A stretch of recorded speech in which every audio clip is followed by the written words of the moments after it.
everyone. Well, as you might be able to tell, there is Marine One, the helicopter, behind me, and then just in front of me is a replica of the East Room of the White House. And judging by those two things, we are back at another presidential library.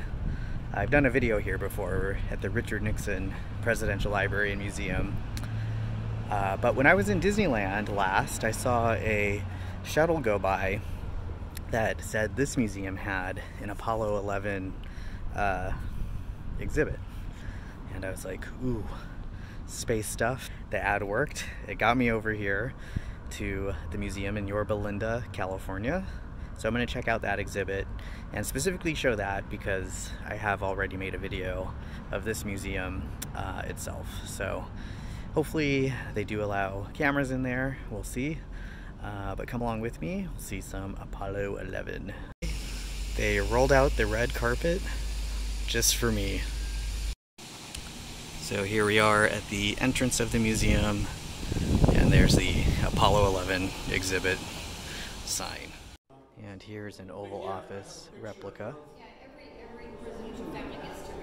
Yeah, it changes. It could change as often as every 4 years. But I have a picture of Donald Trump, and it's very similar to Barack Obama's. So his carpet is brown with kind of the oak leaves around. Obama had the leaves around also. You can't see the seal. It's hidden. They've done a really good job of making it feel like you're actually in the Oval Office.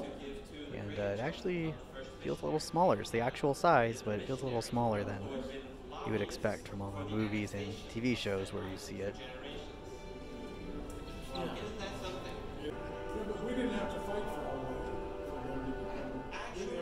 And Nixon had a portrait of the view of Earth from the moon in the Oval Office. That's fitting for the exhibit we'll be going into.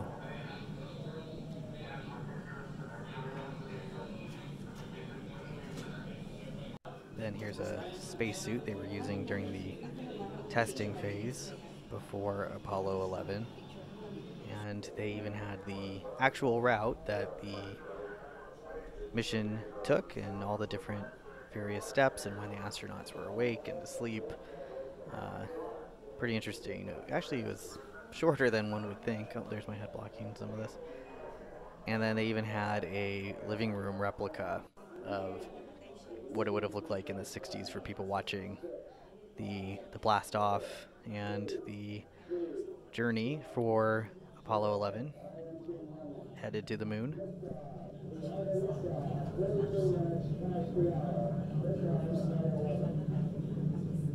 And then this is pretty cool. They have the tools used to collect the moon rock samples that was presented to Richard Nixon, and then they include a picture of him holding those tools during the mission itself.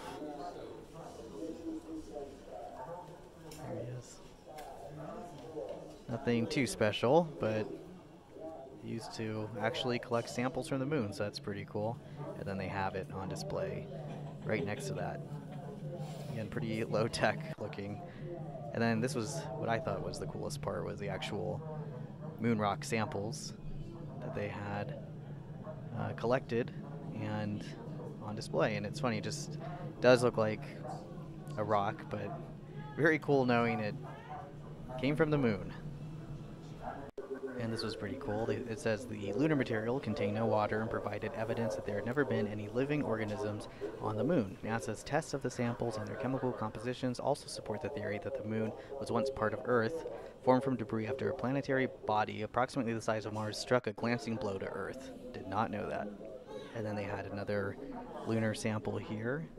It was collected on a different mission, and it's a fragment of the original rock, and it is very old, 3.7 billion years old. Wow, that is extremely old.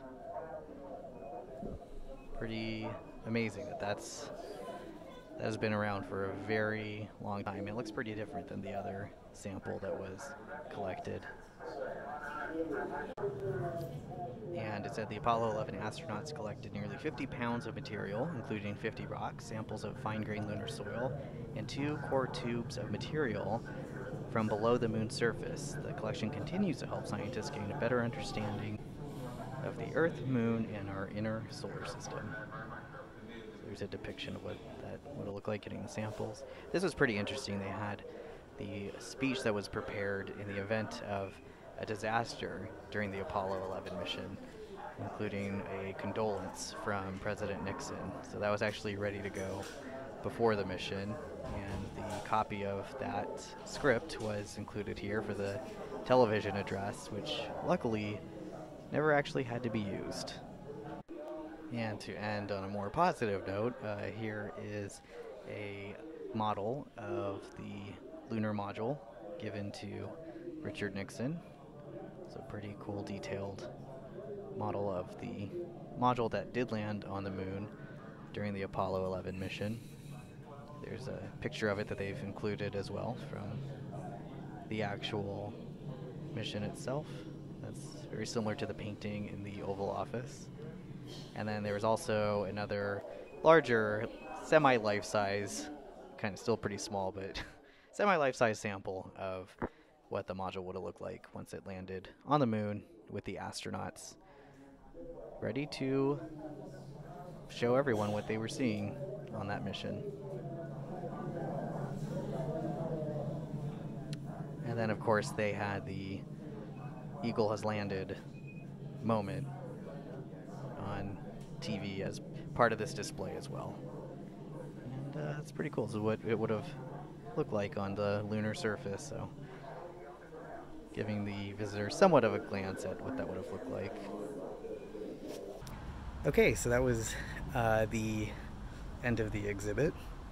I actually thought it was really pretty interesting to see, and especially like moon rocks, which you don't see every day. That was the key thing I wanted to see, was a piece of the moon here on Earth.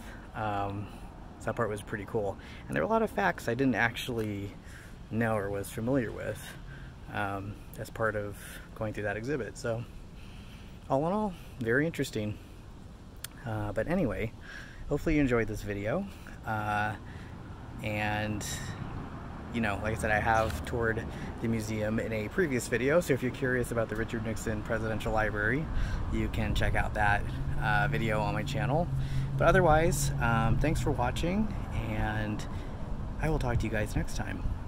And I don't know why I said and. That's the end of the video. So thanks for watching, and see you guys next time. Bye-bye.